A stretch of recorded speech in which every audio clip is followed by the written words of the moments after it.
Y eso más que todo, ingeniero, Ya, de lo que recuerda la anterior clase. está bien. Vimos el aspecto constructivo de una viga para un puente, ¿verdad? Un puente de roble, sí, el encobrado. Sí, ingeniero, Eso, vimos sobre encofrado. ya, ya. Entonces ahora lo que vamos a ver es lo siguiente, y nos vamos a referir a este tema, porque consideramos que es importante conocer de cómo vamos a obtener el material que vamos a utilizarlo. Y cuando tengamos que utilizarlo, qué características físicas y mecánicas son las que nos interesan, nos importan. Y por eso entonces vamos a empezar hablando de lo que viene a ser la organización de una planta donde vamos a procesar madera, ¿no? Ya para que tengan una idea, ya cuando trabajen, cuando ustedes sean empresarios y trabajen tal vez en este campo de la producción, pueden tener una idea de qué máquinas son las que van a necesitar. No se requieren demasiado equipo grande, pero sí espacios, ¿no? Espacios. Entonces, ¿qué es lo que tenemos, por ejemplo, en la organización en planta, vamos a decir? A eso le vamos a llamar layout, en inglés sería esto, layout, una distribución de las máquinas para que el proceso sea fluido, el proceso de corte sea fluido. Entonces, empezamos con que aquí vamos a organizar, por ejemplo, las sierras para el corte, que serían llamadas sierra wincha, eso pueden irlo anotando, ¿no? Wincha, porque esta puede tener una resistencia muy pequeña al avance, porque es una lámina muy delgadita, ¿no? Vamos a decir de 3 milímetros de espesor, y los dientes de la sierra, pero que en extensión pueden cortar entonces trozas de 1 metro o más, ¿no? En cambio, eso podemos poner en un cierto número para que, de acuerdo a la cantidad de la demanda, entonces podamos abastecerla, ¿no? Puede ser grupo para cortar esta, otro grupo también para hacer la alimentación al resto de las máquinas. Pero ¿qué viene enseguida? A una cierta distancia colocamos estas sierras que son sierras circulares, son las que usamos en la construcción, ¿no? Para cortes menores serían, ¿no? Esta sierra circular es un disco, ¿no? Que puede entonces cortar de acuerdo a la mitad del diámetro, la altura de la mitad del diámetro de esa sierra, puede cortar las piezas y nos sirve entonces para seccionarlas en las partes que corresponden ya a la medida de los tableros que van saliendo de acá de la parte de la cerradera. Pueden ser dos hojas, aquí como se ve, dos hojas que ya directamente puedan en una sola pasada hacer dos cortes, o puede ser una sola, ¿no? Pueden ser dos máquinas también para acelerar el proceso. Esta es una segunda etapa, entonces. Primera, segunda, la tercera se hace un transporte y se lleva a esta otra máquina, que es también una máquina similar a esta, que sería una sierra circular. Y aquí lo que se hace es el despunte, se escuadra el extremo de la pieza para tenerla entonces con un corte a escuadra, en la medida que se establece el pedido, ¿no? En las medidas que se establecen en el pedido, una vez que se tiene ese despunte, se viene acá, se le da la vuelta a la tronca en una correa transportadora, ¿no? Se da la vuelta y corta la otra parte. Cuando corta la otra parte, entonces entra acá y sale ya acá la pieza completa con la dimensión que se requiere, y esto irá a un pallet. Este es un pallet. Pueden anotar también la terminología que se utiliza para todas las partes que intervienen en este proceso. Ustedes van a escuchar hablar de layout, van a escuchar hablar de pallet seguramente, y después más adelante van a ver otras palabras que se adicionan a todo esto. Una vez que se tiene en el pallet, esto se organiza de esta manera para que pueda estos garfios eh, del transporte, del cargador entonces pueda fácilmente levantarlo. Aquí ya está, se entiende que está por debajo está por debajo de este grupo. Y se transporta entonces el vehículo. De aquí puede ir a la venta directamente, a la entrega, y que puede utilizarse como encobrado, por ejemplo. No se da el lujo uno de usar madera seca en el encobrado, porque también es un uso muy rápido, es decir, de un día para otro puede estar ya el tablero dispuesto y no hay tanta disminución de sección en ese lapso de tiempo. Entonces, pero todo lo que es para mueble o para exportación tendrá que ir a un horno de secado. El horno de secado tiene que tener ciertas características para poder realizar el proceso. Entonces, esta es la primera etapa que llamamos primera transformación de la madera, ¿no? Segunda transformación ya serían las estructuras que hagamos, los muebles que hagamos, las conexiones necesarias que deben hacerse, todo aquello, ¿no? Entonces vamos a ir a la segunda etapa. Disculpe, ingeniero, una pregunta. Sí. ¿Será que puedes repetir, por favor, cómo se llamaba la sierra? Esta sierra wincha. Ah, ya, muchas gracias, ingeniero. Sierra wincha, esta es sierra circular. Sierra wincha, sierra circular, esto es pallet. Y aquí se marcan las etapas, entonces A, B, C y D, ¿no? A, B, C y D y alcalía. Y bueno, entonces el producto que tenemos de la tronca, de la troza, es algo así como este, con el máximo aprovechamiento. Se entiende que la mejor calidad de la madera es la que está en la parte del durame, o el corazón que también se llama, ¿no? ¿Cómo se lo reconoce? Porque en los árboles de crecimiento lento, esto es más oscuro, ¿no? Esta parte es más oscura y esta parte más blanca, así como se la tiene acá, ¿no? Entonces este va a tener un valor estructural. Y en nuestro programa de corte tal vez tengamos que hacerlo de tal manera que si seccionamos acá, ya tengamos dimensiones en pulgadas que son los estándares para la construcción, por ejemplo, de 2 en 2 pulgadas, que varíe, ¿no?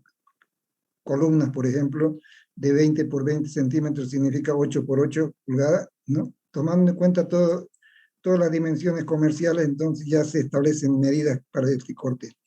Y también para esta otra parte, no lo vamos a desechar, esta madera serviría para otro uso, por ejemplo, encofrado, ¿no? Son maderas que admiten fácilmente el clavo también, es decir, que son más blandas, digamos, esta parte.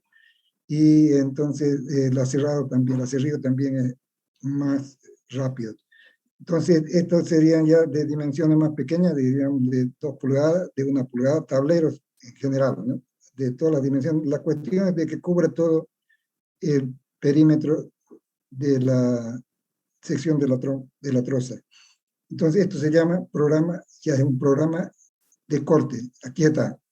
Este es lo que estamos designando programa de corte. Vean que se puede hacer, ahora me voy a apoyar en estos alumnos también, para saber que están vivos, que están despiertos, que están activos y que me van a colaborar. Cuando tenemos que hacer, por ejemplo, un acopio de los materiales, es decir, las troncas o trozas también se llaman, lo tendremos que hacer en el acopio una clasificación de tal manera que lo hagamos por diámetro y por longitud. Y desde luego establecer un número de trozas que disponemos para un determinado pedido que vayamos a hacer, ¿no? Entonces, clasificar las trozas, haciendo para cada una de ellas, haciendo el patrón de corte, cuánto vamos a sacar de esto. Ya sabemos, en definitiva, cuántas trozas vamos a necesitar para la producción, si es un pedido grande, por ejemplo, y saber entonces con anticipación la cantidad de trozas que debemos tener para cumplir con ese pedido. ¿Qué es lo que se hace aquí en el programa? Se anota diámetro, se anota longitud y se grafica, se modela las secciones que vamos a querer, ¿no? Es un programa que es interactivo, entonces uno puede manejar esto fácilmente.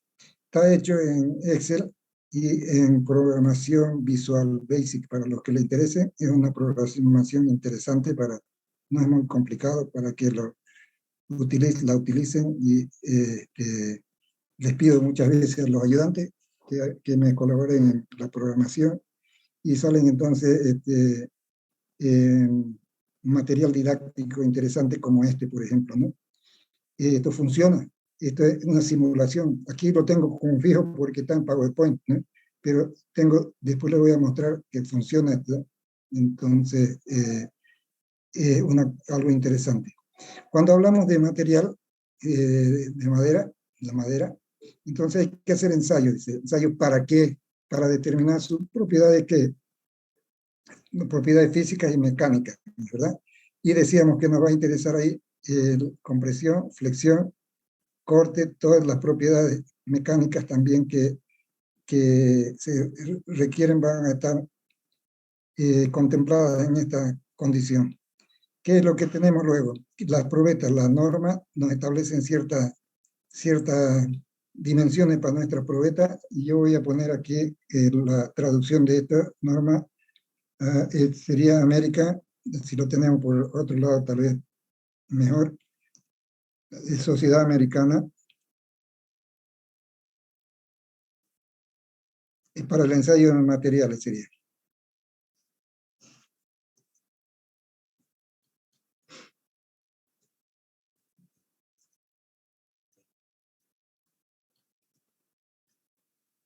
Así es, entonces entendemos que nos vamos a apoyar en esta norma para todo nuestro trabajo. Y para los cálculos también, entonces referidos a la resistencia que nos proporcionan, que validan esta norma. Ya está. American Society for Testing Material. American Society for Testing Material. Así es, Testing Material. Ahora está bien. Entonces, las dimensiones que nos recomiendan estas normas, tanto para uno o para otro ensayo, son particulares. Es decir, que, por ejemplo, para contenido de humedad nos dirá, saque probetas que sean de un corte radial, este es un corte radial. Y saque probetas de 5x5x20, por ejemplo, para compresión paralela a la fibra. Para corte, para contenido de humedad, la propiedad física puede ser 5x5x15, por ejemplo. Todo está estandarizado, ¿no? Entonces puede uno confiar en que la norma lo va a ir orientando para hacer los ensayos, y que estos sean validados por la misma norma. Entonces, ¿qué es lo que se hace aquí cuando se separa ya todo esto? Quedaría aquí organizado así, como esto norte-sur, por ejemplo, este-oeste. Pero eso para ubicar una probeta, de dónde estamos tomando la probeta y qué resultado tiene, ¿no? Compararlo con las demás. Aquí ya están más separadas, de una cuadrícula separada, y con su notación, en lo que se refiere a la codificación, la identificación, diríamos, de cada probeta. Eso es lo que nos indica la norma. Cuando tengamos que hacer contenido de humedad, por ejemplo, la determinación es una propiedad física. Contenido de humedad no vamos a hacerlo desde los extremos de la pieza, supongamos que sea un tablero, no vamos a hacerlo de los extremos, sino vamos a alejarnos de ello para sacar la probeta y ensayarla, ¿no? Esta probeta entonces tiene que estar extraída alejado de este extremo. ¿Por qué razón, dirían? Porque cuando va secando la madera, la migración del agua es con más intensidad por la parte extrema que por los extremos. Ustedes van a ver las troncas cuando no se las pinta, ellas se rajan en los extremos, ¿no? Porque se va secando allá, el agua migra, entonces por ahí la corteza lo protege, y en este caso también es lo mismo. Entonces en estos extremos desechamos, cortamos acá y sacamos contenido de humedad.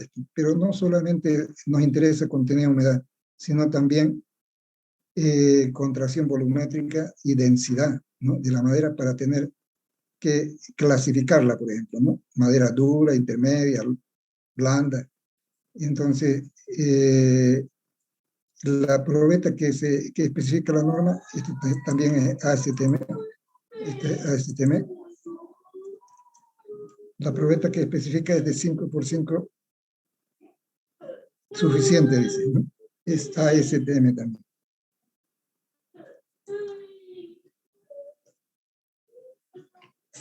Y una vez que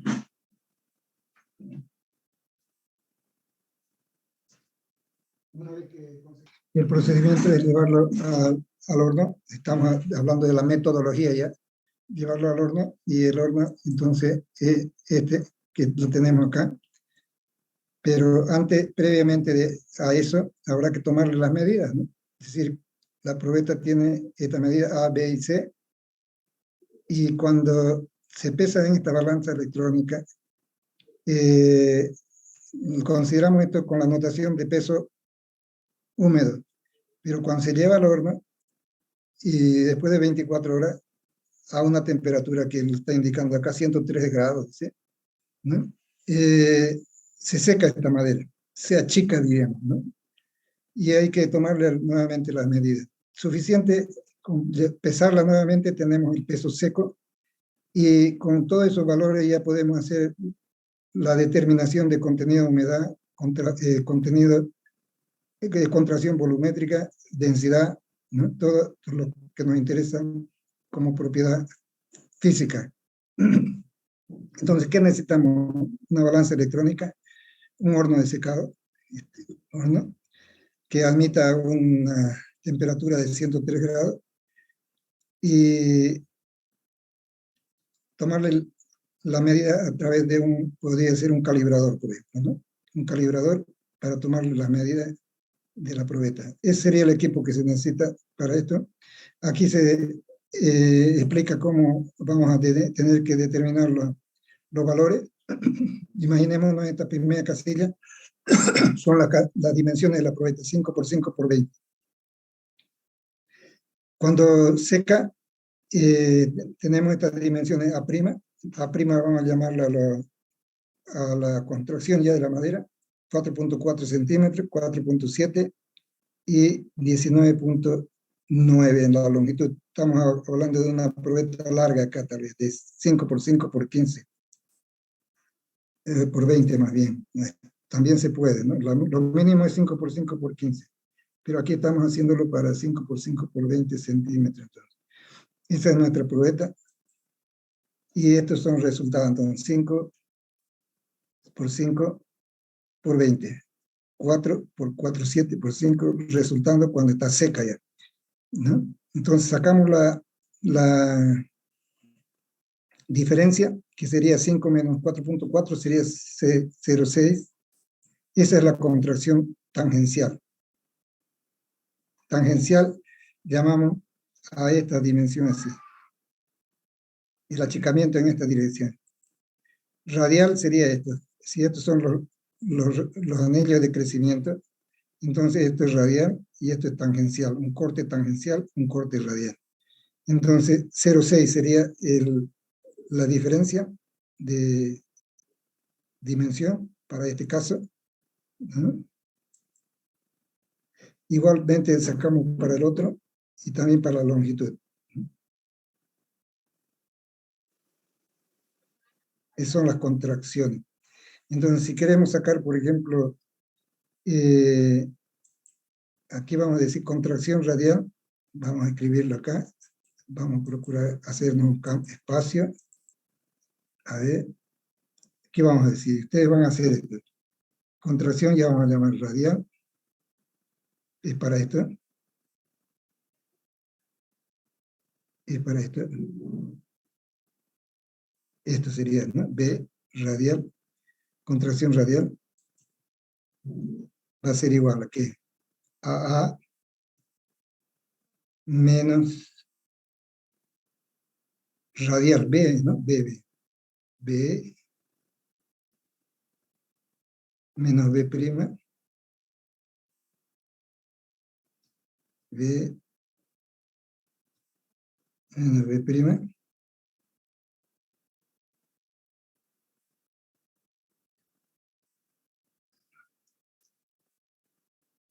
Y esto tiene que dividirse entre algo. Si estamos sacando esta dimensión de B, este radial, B menos B', tenemos que referenciarla con algo. Alguien puede decir, ¿con qué lo referenciamos? Para decir, se achica tanto con respecto a qué. A ver, eso ayudan. Chura, ¿qué diría? Con la radial, la sección de la radial. ¿Cuánto tengo que poner aquí? ¿B o B'? Abajo. B. Esto es menos, ¿no? B, dice. Con relación a B, esto es lo que se achica, dice. Ya, entonces saquemos cuánto vale ese valor de contracción.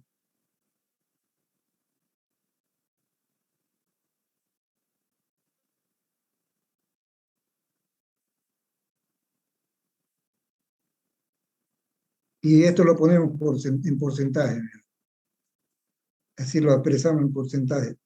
Se acostumbra a hacerlo así. B menos B' sobre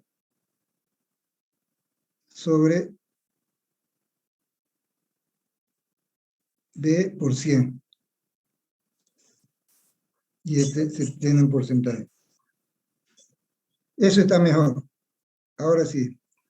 Contracción radial igual a ¿cuánto entonces? Es del 6%. Sale 6%. ¿Cuánto? 6%. 6%. 6%.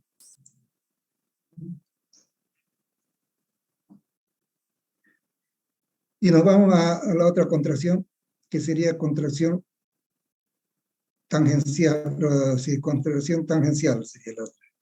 Y aquí lo anotamos también. Ya directamente ya no voy a poner la fórmula. Ustedes ya saben cómo hacerlo. Contracción tangencial. Igual. Sale 12. Contracción tangencial, 12%. Sí, 12. 12%. Vean que está entendiendo perfectamente lo que queremos. 12%. Estamos entendiendo qué es lo que se hace. Ahora, la contracción longitudinal sería esta.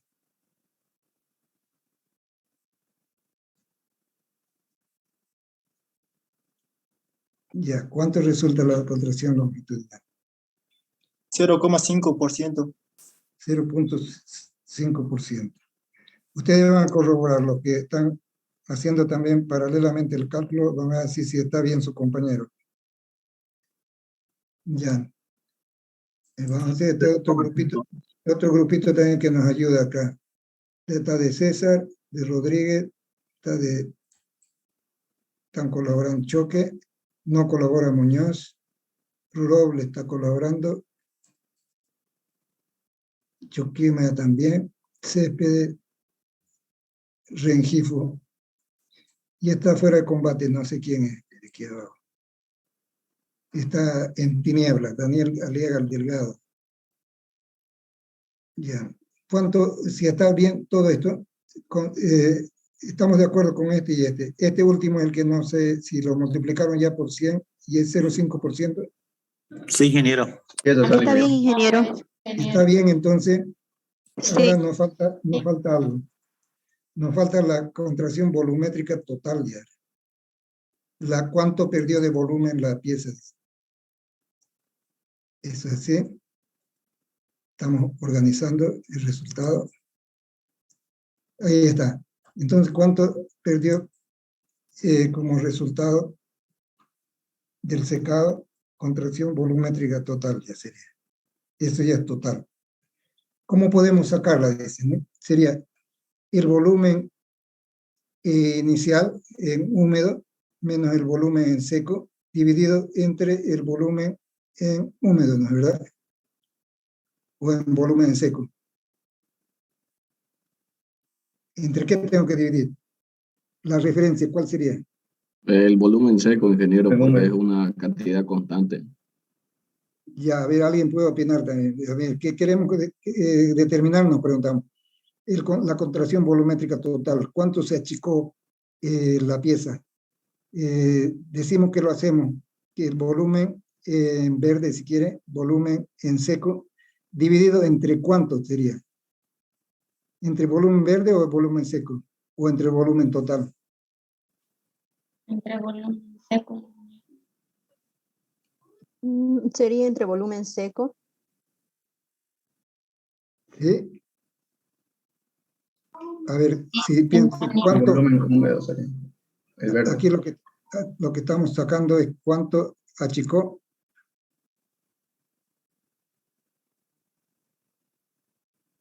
A ver, hágalo ya numérico. Y me van a decir si es que tienen razón o no.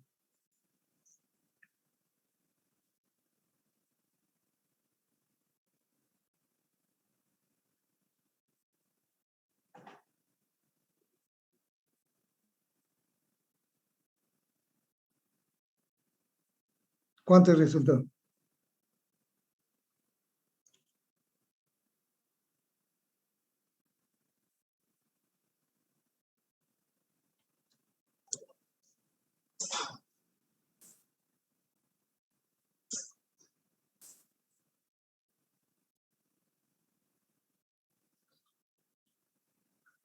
A ver si le sale algo así parecido a esto.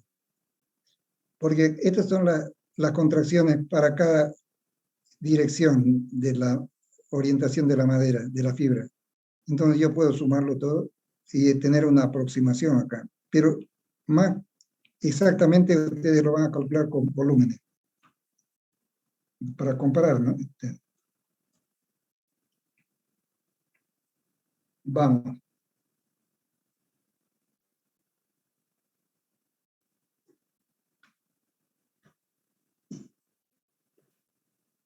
Ingeniero, sale 17,7%. 17,7%. Saca, eso está sacando, ¿quién? A ver, vamos a buscarlo. 17,7, sí. El choque Pérez, ¿no es verdad? Sí, entre el peso seco. Ya, 17 punto ¿cuánto? 7. 7%.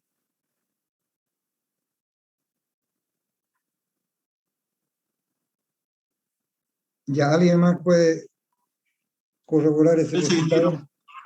Sale eso, ingeniero. Sale eso, ingeniero. Ya, 17,7. ya, Julio César, 17. ¿cómo ha hecho? ¿Cómo logró ese resultado? Sería peso húmedo menos pesos Ya. secos, peso húmedo por 100. No es peso, pero, ¿no? No, del volumen. Volumen. Volumen. Húmedo menos volumen seco. Ya, Sobre volumen húmedo.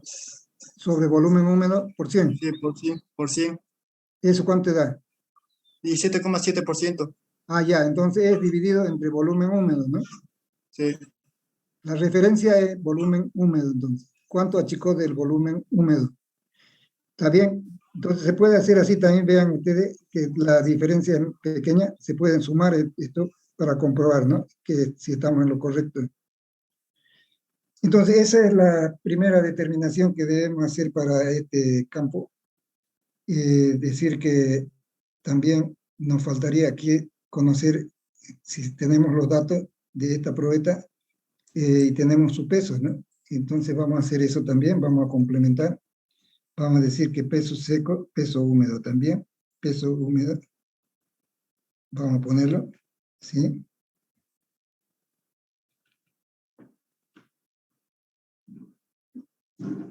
Vamos a ponerlo como dato, porque tenemos que sacarle el peso para sacar el contenido de humedad, ¿no? Entonces tenemos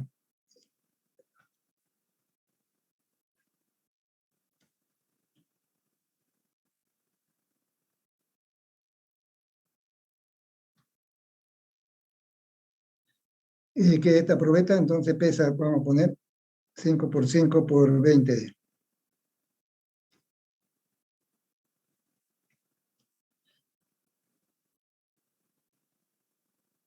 Entonces pesa 430, ponga 430 gramos.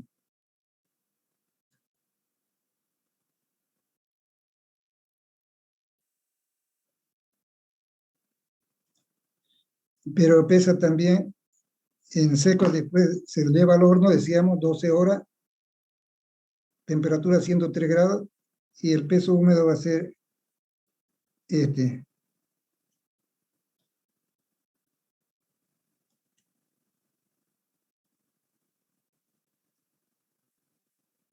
gramos. Ese sería.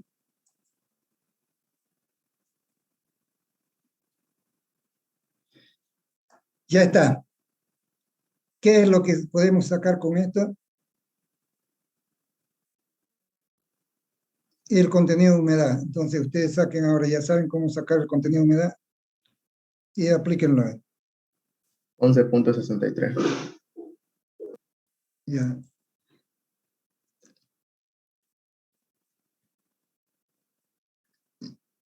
Entonces vamos a escribir aquí la fórmula para constatar lo que ha hecho su compañero. Sería peso húmedo y la cantidad de agua, ¿no? Menos peso seco sobre, esto es menos,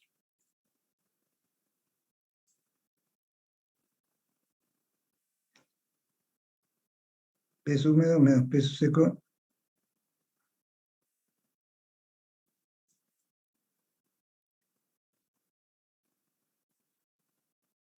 vamos a llevarlo abajo, y esto lo dividimos entre, ¿qué ahora? ¿Peso húmedo o peso seco? El seco. Porcentaje.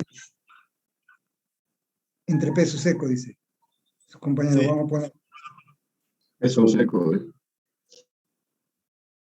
entre peso seco, dice su compañero.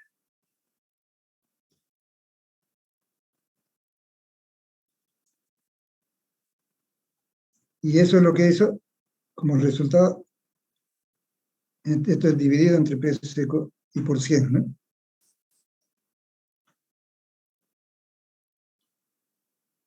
Peso húmedo menos peso húmedo menos peso seco, dividido entre peso seco por 100.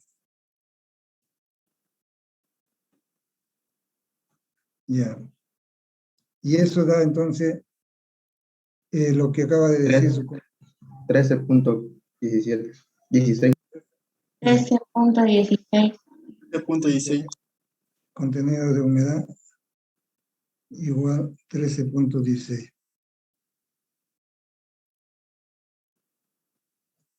Por ciento ya ponemos. Ya, pero entonces, ¿qué hemos determinado acá? Esto sería densidad, o digo, contenido de humedad. Esto que tenemos acá sería contracción. Nos faltaría algo que sería importante tenerlo también como dato de propiedad física, sería la densidad, ¿no? ¿Y dónde ponemos aquí densidad? Vamos a hacernos espacio y vamos a ponerlo acá, densidad.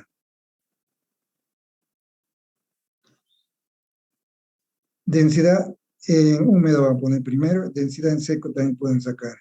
Ya, eso no hace falta que lo pongamos en fórmula, sabemos cómo hacerlo. ¿Cuánto sería la densidad en húmedo?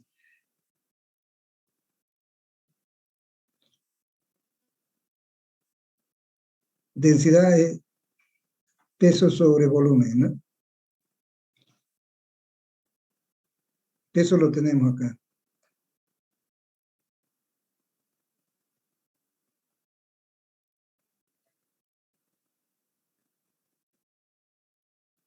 Ya.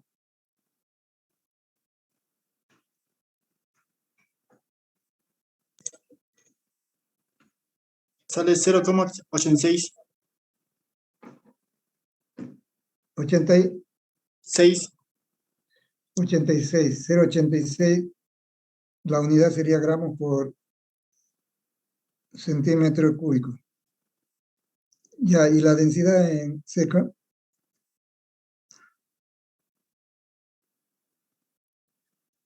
0.92. 0,92. 0.92. Ya, tenemos que trabajar con el volumen en seco, ¿no es verdad? Así lo hicieron, Sí, ¿no? ingeniero. Sí. Ya. Gramos por centímetro cúbico también. Vean que hemos abarcado todo lo que es determinación de propiedades físicas que nos interesa. tanto como la densidad, tanto como el contenido de humedad y las contracciones volumétricas, la pérdida de dimensión que va a sufrir la pieza cuando esté seca, ¿no? Así es. Entonces ya nos vamos adelantando a lo que viene a ser ya un recinto más industrial, ya sería esto, ¿no? Ya no es un horno de secado solamente, sino ya un recinto industrial, para que ustedes hagan negocio ya, vendan madera seca, por ejemplo, ponen una industria de secado, y para que sepan qué son los elementos que intervienen, ¿no? Y qué es lo que pueden hacer en conseguir, digamos, como materiales en el lugar, y cuáles otros habrá que comprarlo afuera, ¿no? Entonces, decir que es importante que conozcamos los componentes del horno de secado. Este horno de secado, si bien está modelado con lámina transparente, en realidad es para dar la transparencia y ver el interior, qué es lo que tenemos como equipo. Pero esto puede ser ladrillo, por ejemplo, dos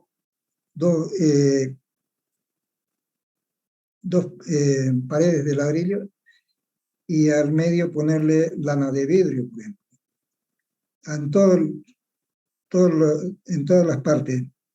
Eso actuaría como un aislante térmico, es decir, la lana de vidrio y más el ladrillo formaría una barrera térmica. ¿Para qué? Para que no haya pérdida, fuga importante del calor que se genera aquí dentro del recinto.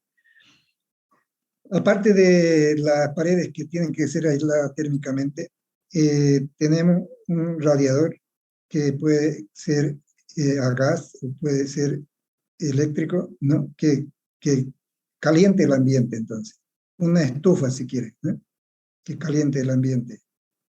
Y necesitamos, por otro lado, un humidificador. Aquí está, humidificador.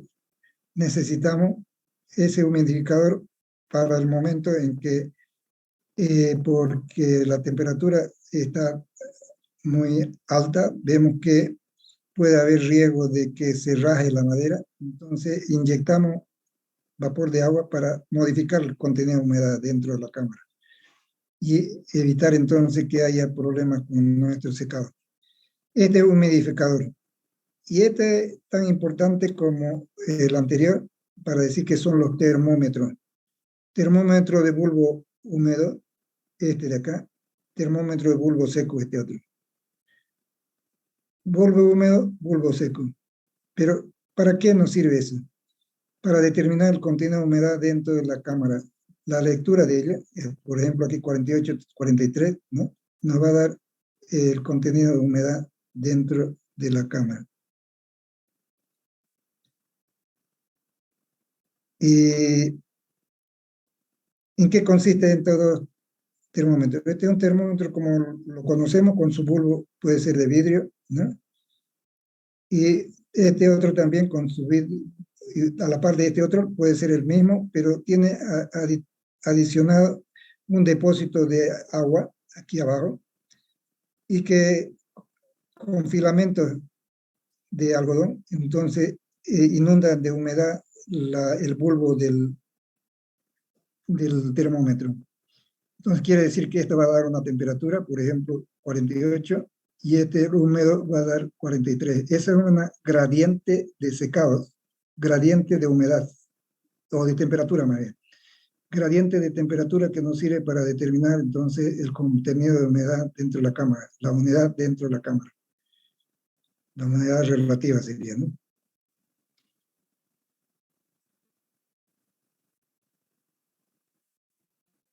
Ya está. Además de eso, un silogrómetro. Este es un silogrómetro, es decir, que nos sirve para determinar el contenido de humedad de la madera, dentro de la madera. Entonces, tiene unos dos clavos acá, unos dos electrodos si quieren, que por el que se hace pasar la corriente eléctrica y se hinca en la madera, ¿no? Hasta la mitad, digamos, de la pieza se lo hinca, se hace pasar corriente eléctrica, y eso nos da, nos lo convierte esa señal en una lectura de contenido de humedad en la madera en forma directa, ¿no? En forma digital, que nos lo muestra en forma digital también. Bueno, esos serían los elementos. Me olvidaba un ventilador también, que hace que circule el aire. La carga tienen que estar dividida por tablitas que permiten el ingreso del aire por todas las caras. Entonces el aire que insufla aire lo hace dar vuelta así por acá y así está dando vuelta todo el tiempo, ¿no? Cuando por el proceso de secado se va humedeciendo demasiado el ambiente, entonces se puede botar el aire y se insufla aire más fresco, se renueva así, ¿no? Esta carga de acá que vemos, esta de aquí que hablábamos, que tienen unas piezas transversales, ¿sí? Para separar las piezas, por ejemplo, que sean tablas de 1 pulgada, y esto podrían poner de 1 por 3, una pequeña tablita, así a lo largo. Eso evita que se deforme la madera por el peso propio. Ya, hay algo en que puedan preguntar en esta parte que es importante. Aquí están los equipos: radiador, ventilador, termómetro, silogrómetro, humidificador.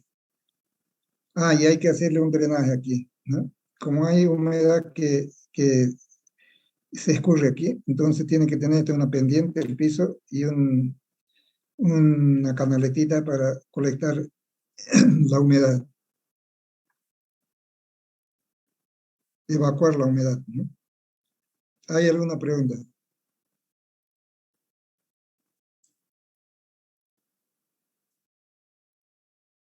Nada.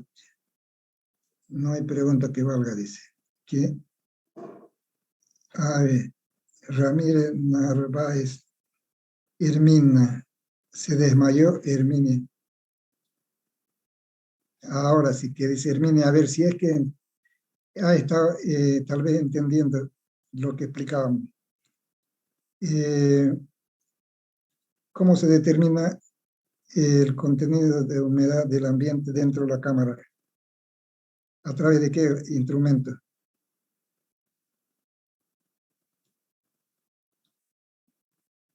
Paniagua Pérez puede también ayudarle. Digamos que son entre los dos que se van a colaborar ahí. Paniagua, ¿qué diría?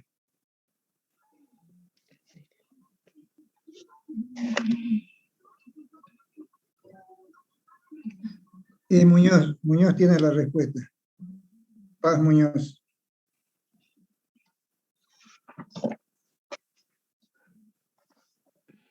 ¿A través de qué instrumento determinamos el contenido de humedad dentro de la cámara?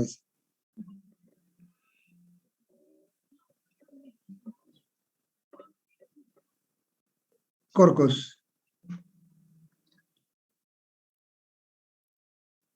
Tienes que abrir tu micrófono. A través de los termómetros de bulbo Así es. seco. Así es, termómetro de bulbo seco, termómetro de bulbo húmedo. La diferencia es un gradiente de secado, pero nos da también el contenido de humedad dentro de la cámara en forma directa, ¿no? Eso está importante. A ver, Alcide Inturia, si es que nos dice qué le llamamos al instrumento que sirve para determinar el contenido de humedad en la madera. Esos dos garfios que introducimos en la madera, esos dos electrodos, hacemos pasar corriente eléctrica y determinamos el contenido de humedad de la corriente, de la madera a partir de la resistencia que opone a la circulación el agua en la madera. ¿Qué se llama el instrumento? ¿Qué nombre le hemos puesto? García Sabido, entonces. Tienen que aparecer en escena, porque si no, les voy a poner falta a esta. Valdivia, Jennifer, ¿ve? No contestan, no están ya más en este mundo. PC45, tan peor todavía, ¿no? Pérez Gabriel, tampoco. María Garra, Gutiérrez, Guitarra, María Guitarra, tampoco. Martínez Achaval, están fuera de combate. Romay Gómez Roberto. Ese está vivo. Encienda su micrófono. Ya. ¿Cuál fue la pregunta? A través del silohidrómetro, creo que. Así es, silohigrómetro eléctrico, así es. Entonces, está muy bien, silohigrómetro eléctrico. Ya, vamos a seguir entonces. Esto es, ¿no? En el repaso, un radiador, un ventilador, un par de termómetros, unos bulbos secos y otros bulbos húmedos, y silogrómetro y un humidificador. Eso es lo que necesitamos para hacer el control de nuestra cámara. Y esto puede ser automatizado. Es decir, que esto puede estar en Guarne y esto lo tenemos aquí en la ciudad. Desde acá podemos controlar todo el proceso de secado. Y estas son las gráficas que nos manda si es que tenemos un programa de secado. Aquí está el programa, es decir, cuánto tiempo vamos a mantenerlo y con qué temperatura. Aquí se lo muestra escalonado, la etapa, y en 76 horas estamos pretendiendo secar esa madera. Y este es el resultado gráfico de cómo va aumentando la temperatura, ¿no? Hasta que se produzca el secado. Y aquí grafica el contenido de humedad de la madera, hasta que llegue al porcentaje que hemos establecido como límite, contenido de humedad, ¿no? Eso en forma automática, entonces puede ir generando y controlando desde el laboratorio, o digo, desde el escritorio. Y esto que estamos viendo aquí ya es un ensayo para determinación de propiedades mecánicas de la madera. ¿Qué va a significar eso? Que tenemos que tener una probeta estandarizada, en este caso es 5x5x20. Tenemos que tener una máquina universal, esta se llama máquina universal, porque puede hacer tanto tracción como compresión. Podemos hacer en esta máquina todos los ensayos imaginables, ¿no?, que se requieren, como 18 ensayos que vamos a hacer. Esta máquina es la que nos permite hacer todo eso. Es una prensa, ¿no? ¿Qué tiene composición? Toda esta pequeña estructura de un pórtico. ¿Qué más tiene? Tiene unos cabezales que sirven para aplicarle la carga acá, distribuirla en el área de la sección transversal de la probeta, y una prensa que nos permite provocar entonces una presión, un gato hidráulico si quieren, una presión, un gato de doble efecto, puede ser para arriba y para abajo, y que nos permite entonces aplicarle la carga, y esa carga la tomamos acá como carga y vamos anotando también con su deformación correspondiente. Anotamos su deformación unitaria y determinamos su tensión, ¿no? Esta gráfica entonces producto de eso ya, ¿no? Tensión y deformaciones, seguramente. Tensión, deformación. Vamos a ver que agrandemos eso. Ahí está. Tensión, deformación. Cuando tenemos 4000, la deformación que provocó es 0,0048. La unitaria es esto dividido entre 20, delta L sobre L, sobre 20. Y la tensión va a ser la carga sobre el área. ¿Cuál es el área? A ver, yo preguntaría, ¿cuál es el área que debemos tomar? Si me contesta Paniagua Pérez, ¿cuál es el área que debemos tomar? El área de la sección transversal, ingeniero. ¿Ya cuánto? Mm. En este caso. En este caso sería base 5 por altura de 5 centímetros. Eso es, 55 centímetros entonces. Hagamos la prueba acá. Tenemos 4000 dividido entre 25 dará 160. Es verdad, ¿no? Entonces eso anotamos acá. Su correspondiente deformación unitaria. 4000,0024. 0025, por acá está, ¿no? Este punto de ese. Este punto. Ya, si la gráfica nos da así lineal, ¿no? Vean que puede acomodar entonces una función lineal. Entonces quiere decir que las tensiones son proporcionales a las deformaciones aquí. Estamos llegando al punto de proporcionalidad, acá todos son proporcionales entonces. Para cualquier deformación le va a corresponder una tensión en base a la expresión que define esta fórmula. ¿Cómo sacamos el módulo elástico? Es la pregunta. En base a esto. Entonces, el módulo elástico es la pendiente de esta recta, ¿no? La pendiente de esta recta. Entonces podemos decir tangente de alfa igual a esta coordenada que sería aquí 160, aquí en este caso, 4000, vamos acá para ese punto, 160 la tensión, sobre este cateto opuesto, sobre cateto adyacente, ¿no? Y que este sería 0024. Aquí. Y eso nos da el módulo elástico. A ver si es que lo determina. ¿Qué módulo elástico tenemos para eso? 160 dividido entre 0,0024. Aquí vamos a hacerlo así.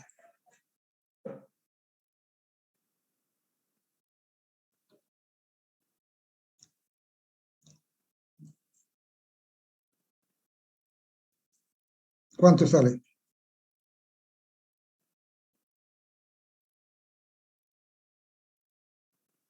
Sale 66.006,6. 66.000, está bien. Aproximado.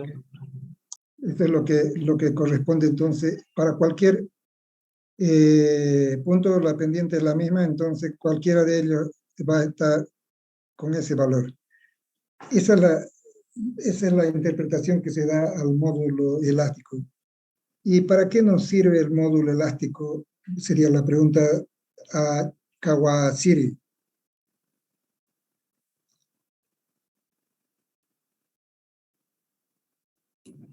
¿Para qué nos sirve? Podría ser por el tema de la resistencia, cuánto va a resistir, ¿no? Ya. La elasticidad Entonces, que va a tener. vean que tiene las unidades de tensión, ¿no? Kilopondio, centímetro cuadrado, porque esto es adimensional, delta L sobre L, deformación unitaria. Entonces, si dividimos esto, que tiene valor numérico y con unidades de kilopondio, centímetro cuadrado, nos va a dar entonces 66.000 kilopondios por centímetro cuadrado ese módulo elástico. Pero la pregunta es, ¿para qué lo utilizamos? Ya dio su opinión Kawashiri, y vamos a buscarle la opinión de Paniagua ahora. ¿Para qué determinar el módulo elástico? ¿Para qué nos sirve? El módulo elástico se utiliza para determinar las deformaciones. Eso es, muy bien. Deformaciones, entonces, ahí interviene deformaciones. El módulo elástico. Para determinar las deformaciones, está bien. Esto está regido por la norma, decíamos, ASTM, lo que estamos haciendo, lo que estamos mostrando, y nos exige que tengamos unas velocidades para el ensayo que hay que cumplirlas, ¿no? Y hay que anotar también la temperatura del ambiente cuando se lo hizo, el contenido de humedad de esa madera, que está con 40%, dice, ¿eh? ¿Y de qué se trata? Madera 8 verde, ¿eh? 8 verde.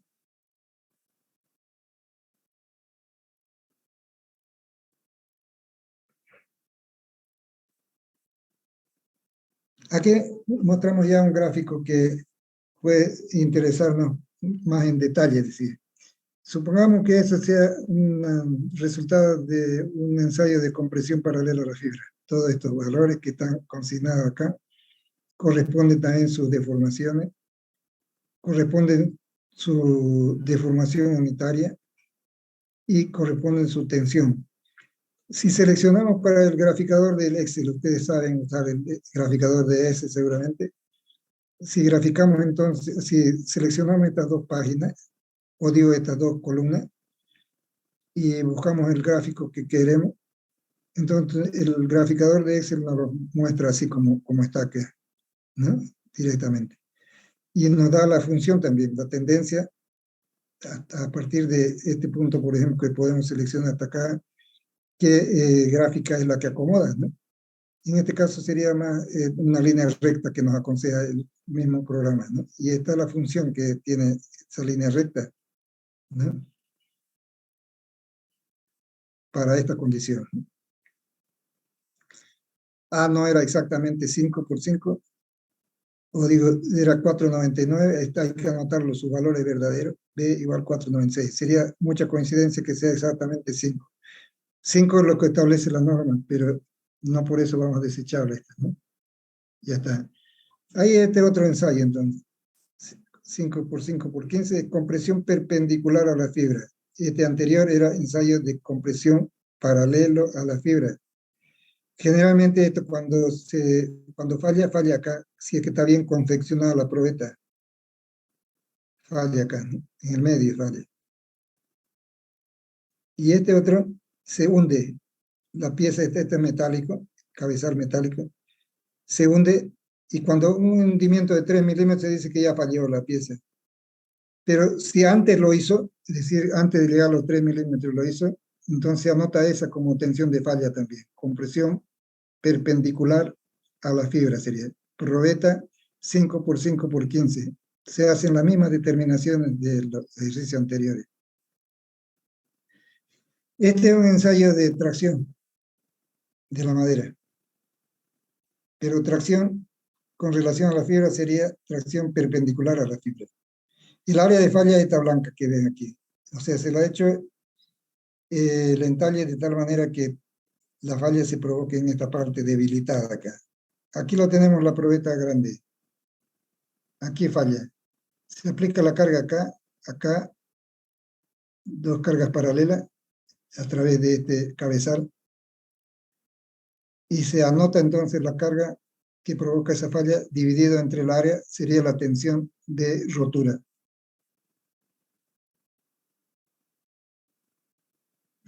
Este clivaje, la tendencia que tiene a rajar la madera, a comenzar a romperse desde acá y progresar.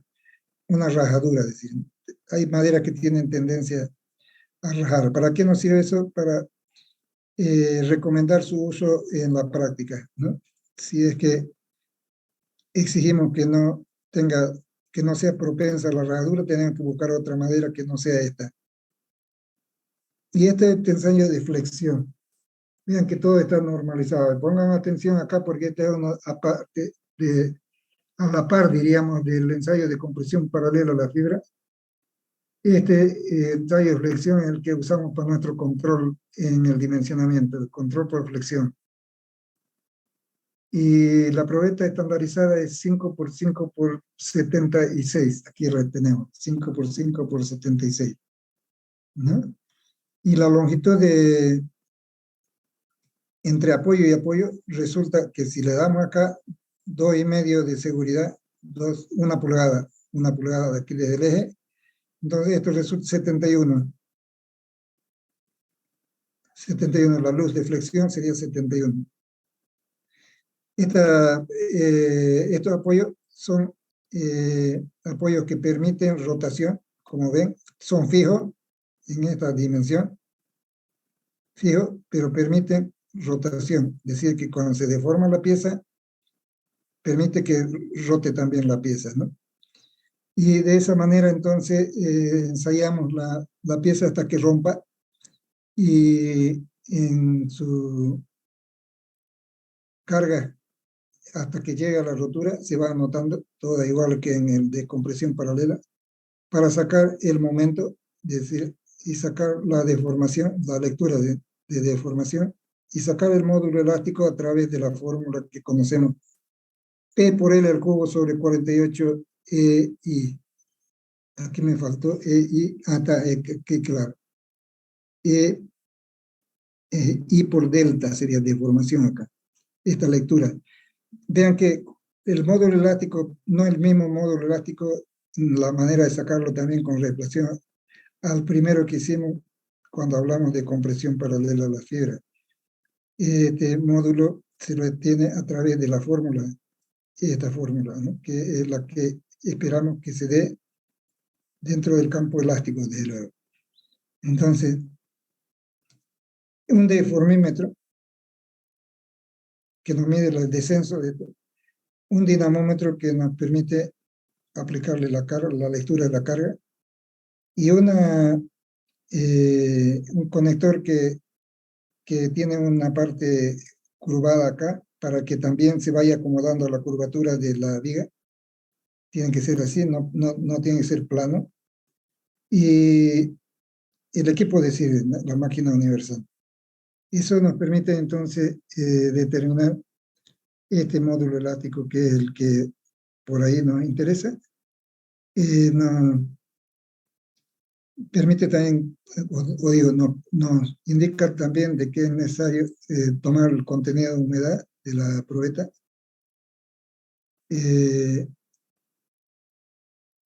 Además,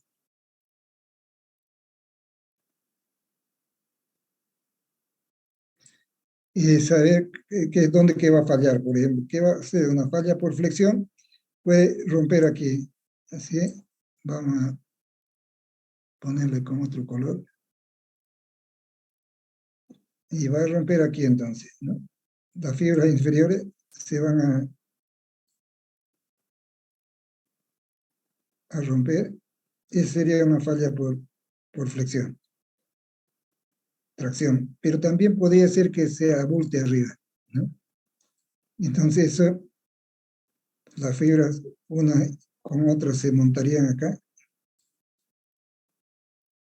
¿sí?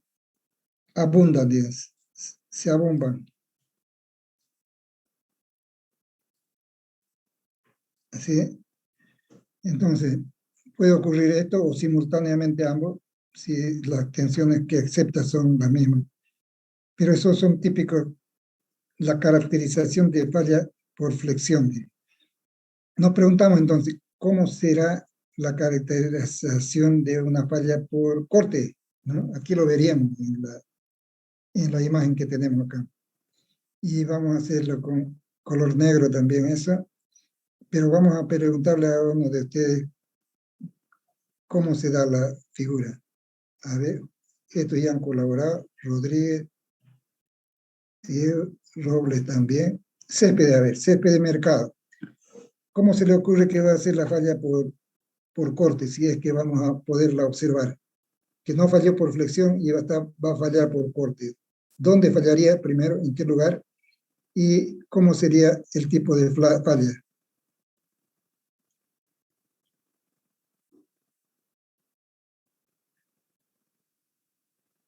¿Qué dice?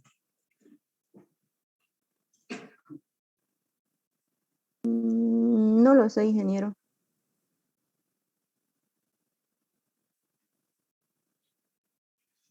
¿Tiene una opinión?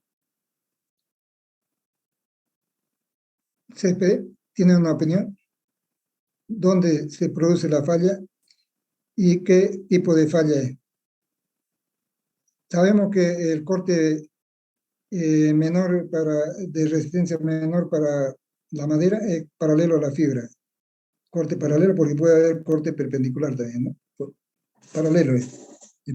¿Qué dice Céspede? Algo tiene que decir. Por lo menos, ¿dónde se va a presentar la falla por corte?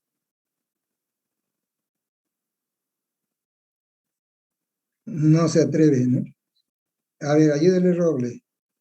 Cerca de los apoyos. Así es, en los apoyos entonces. Está bien, aquí vamos a decir aquí. Ya, pero, o aquí, ¿no? Pero ¿cómo va a ser el inicio de la falla y cómo va a progresar ella. Así aquí lo hemos mostrado, ¿eh? Se va abriendo esto, ¿no? Y se rompen entonces las fibras.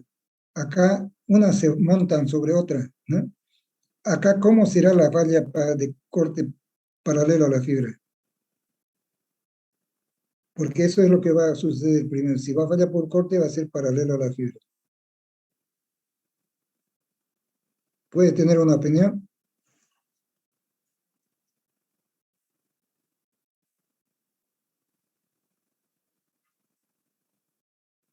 A ver, te voy a dar una idea. ¿Va a romper así, así, o va a romper así?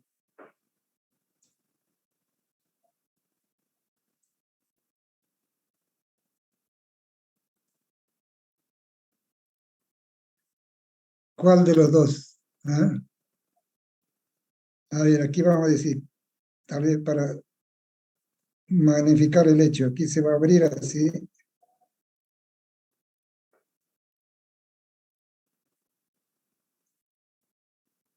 Ahí va a empezar a seccionarse la viga. O se va a cortar aquí.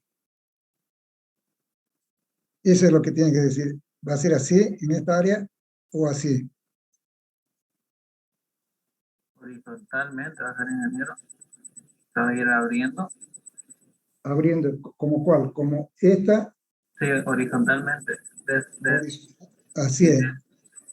Así es, verdad es eso. Entonces va a abrir acá porque la resistencia al corte paralelo es pequeña. Entonces va a empezar a rajarse aquí, a abrirse, y tratar de separarse las piezas así en dos, ¿no? En dos. Pero ya la carga va disminuyendo. A la medida que se va fallando esto, la carga va disminuyendo y trabaja como una viga sobrepuesta, que ya no tiene corte, que ya no recibe cortante en este extremo. Y esta crece más porque la compresión arriba hace que se reduzca la dimensión y la tracción abajo hace que se aumente. Pero cuando ya se produce esa falla de corte, entonces es como si se formaran dos vigas y se desplaza, digamos, una sobre otra, ¿no? ¿Sí? Pero con una capacidad ya mucho menor. Eso para entender el concepto, ¿no? de falla en la estructura y cómo vamos a controlarlo. Vean qué estamos haciendo entonces. Control por compresión, control por deformación, control por corte. Y hay otro que es control por aplastamiento. ¿Dónde se va a dar el aplastamiento? Aquí. En los apoyos o acá. También. Entonces va a ser la reacción dividida entre el área. Pero ¿qué tensiones son las que tengo que controlar ahí? Entonces hay tensiones que aparecen, ¿no? De aplastamiento, diríamos. Y sería así, así, así. En esta plaquita que teníamos acá, esa va a comprimir esta. Entonces, si nos fijamos la orientación de la fibra, compresión perpendicular a la fibra.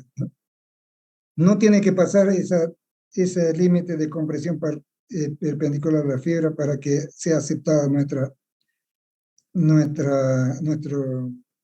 estructura, ¿no? Así es. No tiene que pasar también el módulo elástico, o digo la deformación, límite que se establece para que estemos en paz con el módulo elástico también. No tiene que sobrepasar el momento flector y que máximo cuando controlamos la tensión debido al momento. Entonces, esos son los 4 controles que se hacen, que se exigen. Y vamos a seguir. Vamos a seguir si podemos. Ahí está. Hay otro ensayo de flexión, que es que es el de flexión pura. Es decir, que es lo mismo que antes, el equipo, la probeta también, mismo tamaño, pero se lo dispone, no es esta probeta, ¿no? Se lo dispone de tal manera que hayan 3 cargas equidistantes, ¿no? Esta y esta la mitad y la mitad de esta distancia. Entonces, este es un ensayo a flexión pura. El corte ya no existe en esta parte, corte, sin corte aquí. En el otro caso había corte en esta parte. Era flexión y corte que actuaba en esta parte. Ahora pura flexión acá. ¿Cómo entendemos eso? ¿Cómo lo entendemos? ¿Cómo lo entendemos? Entonces vamos a poner aquí la reacción. Y vamos a poner la reacción. Esta reacción, y aquí vamos a poner la carga que se está aplicando.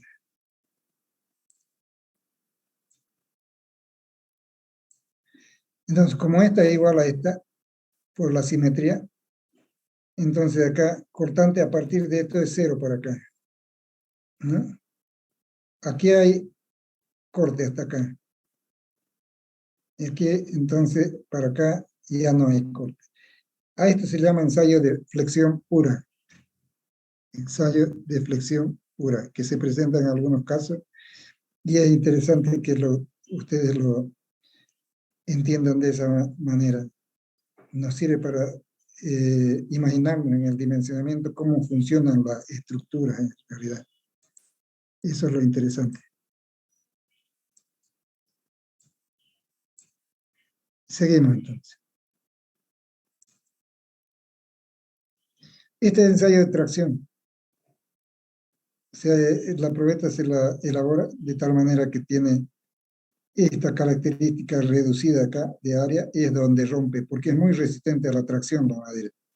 Entonces hay que darle una sección de tal manera que la máquina pueda romperla sin tener que fallar esto por corte, por ejemplo.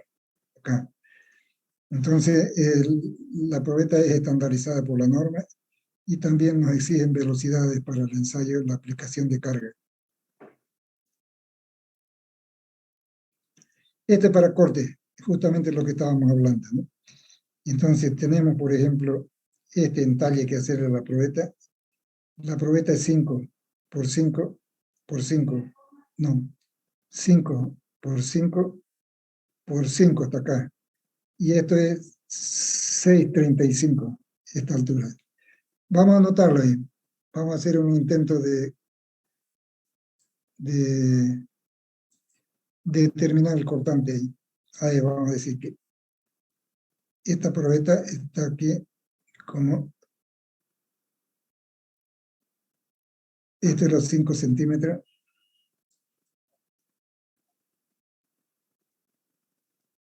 Este es 5 centímetros. Este es 6,35.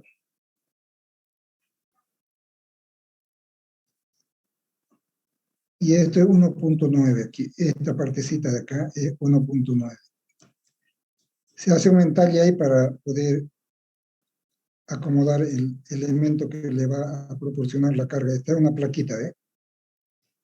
Y a través de esto que se les aplica la carga. Entonces esto es 1,9. Estamos hablando todo en centímetros. Esa es la probeta. 5 por 5 y así en profundidad también 5. Ya la tienen la probeta. Entonces determina el volumen primero. Por su cuenta, volumen de la probeta. Porque vamos a determinar el contenido de humedad, o digo, vamos a determinar la densidad de la probeta, porque hay que ensayarla, y determinar el contenido de humedad también, pero también su densidad.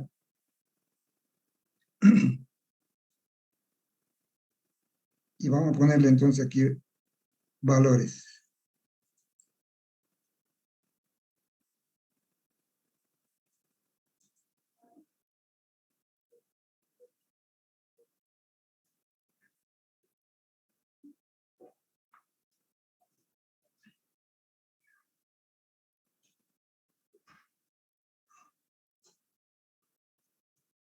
Ahí tenemos entonces 5 por 5 por 6,35.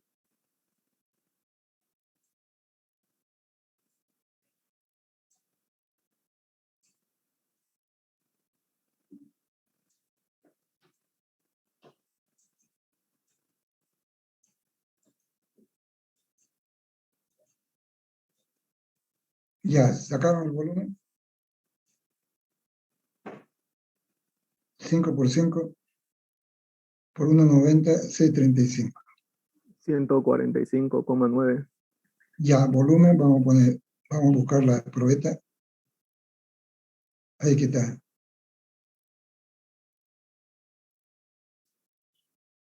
Vamos a anotarlo aquí.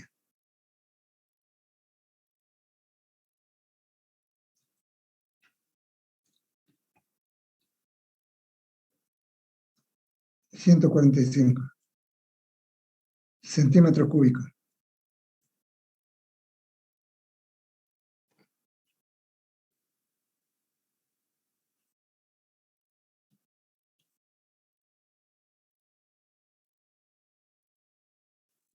Ingeniero dijo 5 por 5 por 6,35, ¿no? Y el peso, ya un ratito. El peso, vamos a decir que está peso húmedo. Vamos a entender que es peso húmedo. Ese peso húmedo lo vamos a poner como 116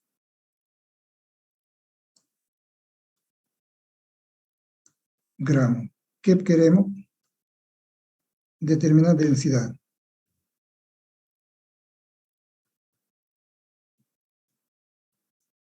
Densidad, ¿cuánto? ¿Qué me decía la niña? El volumen es 5 por 5 por 6,35, ingeniero. No, pues aquí tiene un mental y hay que quitarle esta parte. Ah, ya, pues.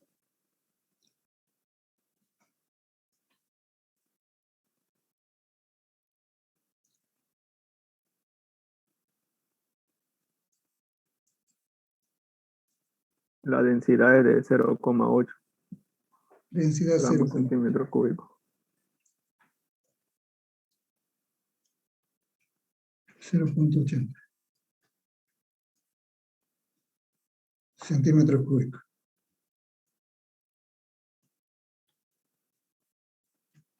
A ver si estamos de acuerdo ya. Densidad va a ser entonces peso, si es que esto está determinado ya con la balanza, y esto lo hemos determinado a partir de las dimensiones, si es que estamos correctos en esta determinación. Ustedes me dirán.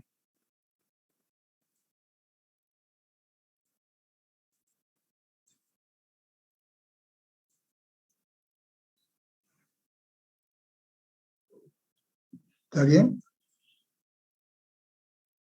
Este es el que no va, es centímetro cúbico aquí. Y esto es gramo. Entonces dice, esta es la solución. Dice. ¿Está bien eso? Sí, sale señor. Ya. ¿Quién es el que sacó eso? Soy ingeniero Rengifo José Luis. Ya es que lo tengo aquí perdido. Ahora. Sí.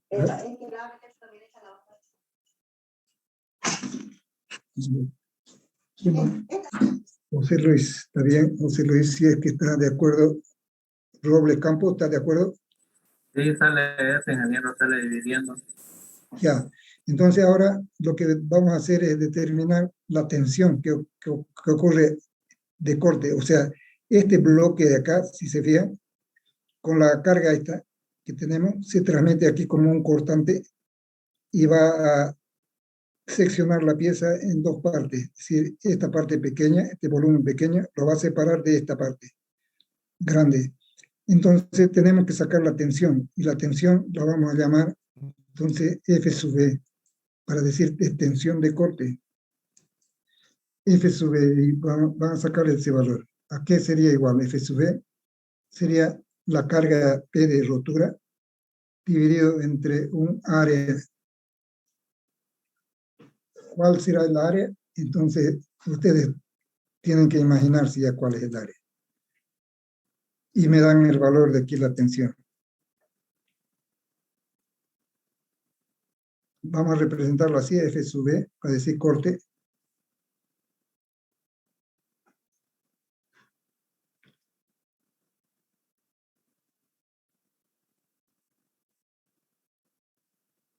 A ver.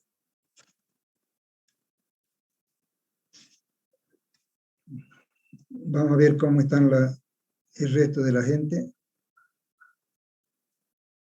Ahora sí, aquí lo vamos a sorprender.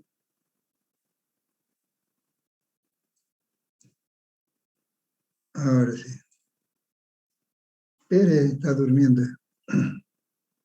Ingeniero, ahí para el valor del esfuerzo de compresión, ¿cuál sería?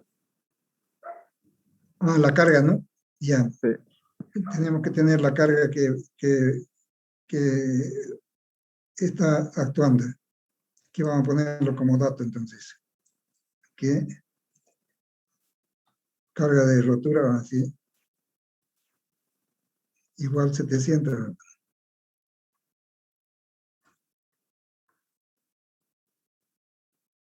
Esa. Determine, esto sería carga de rotura, ¿no?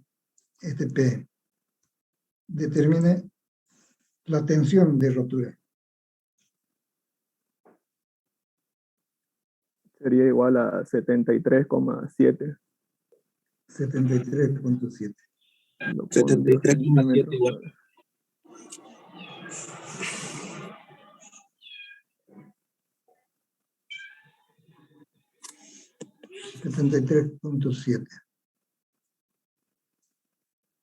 El responsable de ese dato es Panorama, Gabriel. Rengifo. El mismo Chara, José Luis. Sí, Rengifo José Luis. Ya, está bien, José Luis. Está colaborando bien, José Luis. Está bien. Parece que está seguro en su cálculo. El área sería de esta parte que rompe aquí. Como lo hace la probeta. Imaginando, entonces, aquí va a seccionar la probeta. Entonces sería 5 por 5, ¿no? 5 por 5, 25, entonces, 25 centímetros cuadrados. 700 dividido entre 25, da eso, 73.7. ¿No sería de 5 por 1,9? Da 28. Da 28, ya. Entonces 28. Está mal. Ya, no está bien, entonces 28 vamos a decir. Voy a borrar todo lo que tengo por ahí. Ingeniero, pero esa área sería de toda la superficie, ¿no? No sería corte, entonces sería compresión. Ya, vamos a aclarar eso. Espérate un ratico. ¿Qué vamos a hacer entonces? El dato es P de rotura. Y vamos a ponerlo con negro.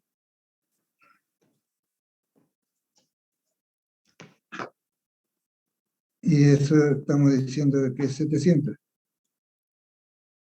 Aquí lo pone. Y estamos hablando de un área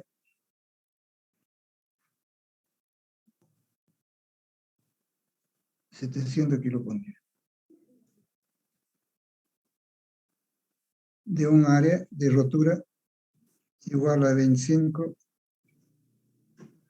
5 por 5 centímetros, igual a 25 centímetros cuadrados.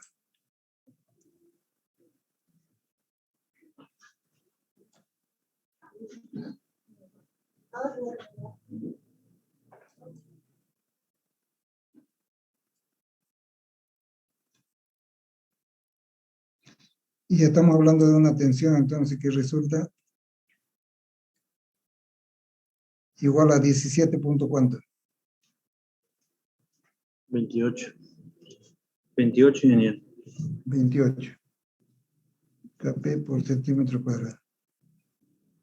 Ahora la discusión es del área. Cuando entendemos que, si se fijan en el esquema, en este dibujo,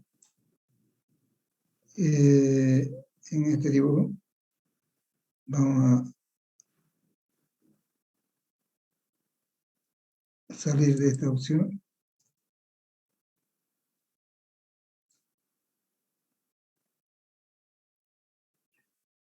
Si se fijan en el área de la falla, dijimos que va a ser esto, porque aquí está libre, ¿no? Este apoyo permite que este bloque se estabilice en esa posición y sea el que descienda sea este. Se va a producir el corte aquí en este plano, entonces. Pero este rebaje que tenemos acá no le afecta, ¿no? Sino tenemos que considerar esta área, esta por la profundidad. Y eso es 5 por 5, 6,35 esta altura. Entonces esto no nos afecta, porque este es 5 centímetros. ¿Estamos de acuerdo? Es que hay alguien que preguntó eso. Sí, ingeniero, ya quedó claro. Ya quedó claro, ya. Entonces, ahora nos vamos a ir a los últimos ensayos. Vamos a borrar esto.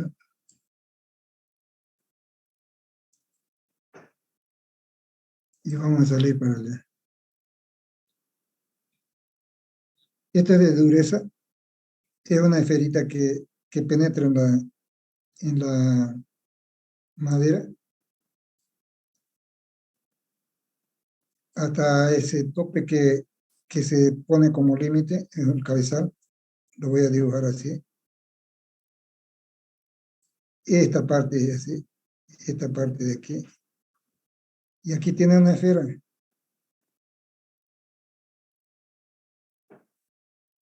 Pero la esfera tiene cierta característica. Es algo así, que está metida aquí, pero la mitad aparece abajo. Entonces, cuando se aplica la carga,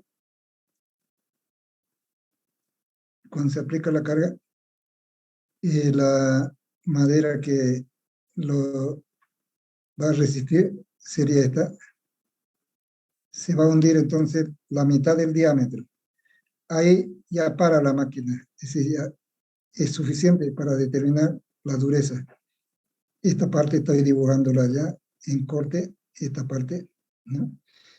Y esto le llamamos de medios, de medio. Pero la esfera tiene una condicionante de que el área, si la vemos, si vemos en planta esta placa, si la vemos en planta, así, digamos que sea esta pieza, este sea el hueco, no hueco, sino el lugar donde hemos ensayado. Esto debe tener 1 centímetro cuadrado. Esa es la exigencia de la norma. Y entonces vamos a poner aquí 1 centímetro cuadrado como condición.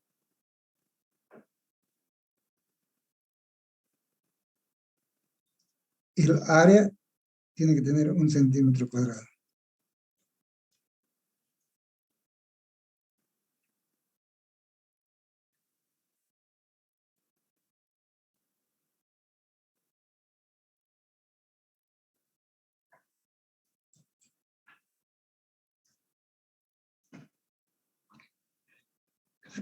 ¿Cuánto debe ser el diámetro para que tenga 1 centímetro cuadrado? Es la pregunta. Ahora sí ustedes, a pensar se dijo. ¿Cuánto debería ser el diámetro de la esfera para que cuando penetre la mitad, demande esto 1 centímetro cuadrado?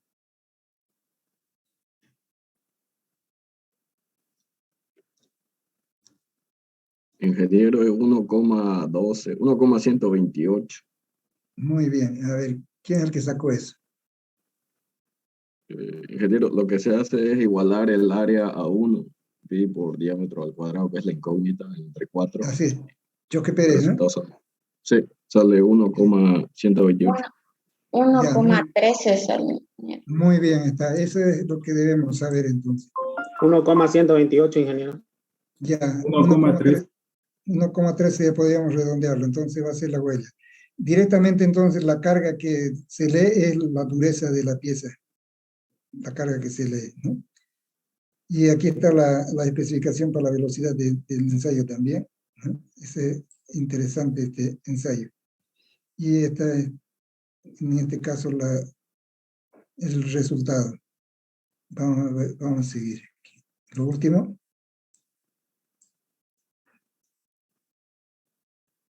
Esta es extracción de clavo.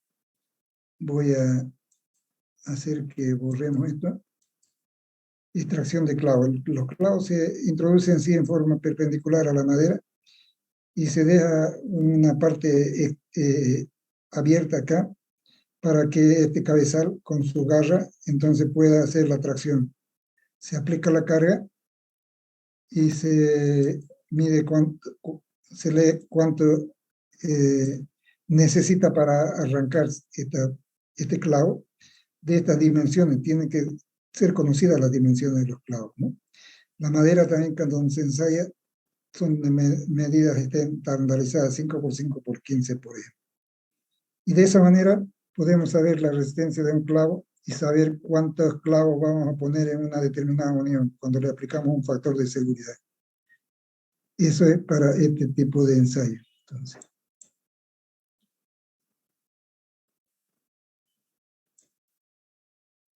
vamos a borrarlo. Esto que vamos. Y ya está. Y esta es resistencia lateral. Vean ustedes que el clavo se insertó ya de forma perpendicular a la madera también, pero lateralmente. Así es. Y la fuerza que se hace, entonces, así, se lo resiste acá. Y este clavo va a tender a curvarse aquí, ¿no? Cuando esa deformación que sufre 3 milímetros, ya se entiende que está arrancando y falla. Pero si arrancó antes de que sean 3 milímetros, igual falla, ¿no? Se anota entonces.